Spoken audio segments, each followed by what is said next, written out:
আজকে বৃহস্পতিবার না? আজকের এই রাতটা যে জুমার রাত, জানেন আপনারা?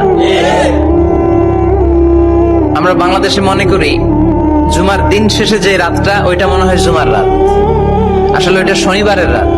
ইয়াউমুস সাবত, ইয়াউমুস সাবত, ইয়াউমুল আহাদ, ইয়াউমুল ইসনাইন, ইয়াউমুল সুলাসা, ইয়াউমুল আরবিআ, ইয়াউমুল খামিস, ইয়াউমুল জুমআ। এই হচ্ছে 7 দিনের আরবি নাম। তা আজকে হচ্ছে ইয়াউমুল খামিস। এদিনে বিশ্বনবী রোজা রাখতেন। সোমবার, বৃহস্পতিবার সুযোগ হলে রোজা রাখবেন। যারা রোজা রাখবে তাদের জন্য ইন দ্য ডে অফ জাজমেন্টে আল্লাহ স্পেশাল একটা গেট বানাবে জান্নাতে ঢোকার জন্য। ওইটার নাম হচ্ছে রাইয়ান। মান দাখালাহু লাম ইয়াজমা আবাদা। একবার who can enter within this door he will never be thirsty again. একবার যে দরজা দিয়ে জান্নাতে ঢুকতে পারবে আজীবনের জন্য তার গলার তৃষ্ণা মিটে যাবে।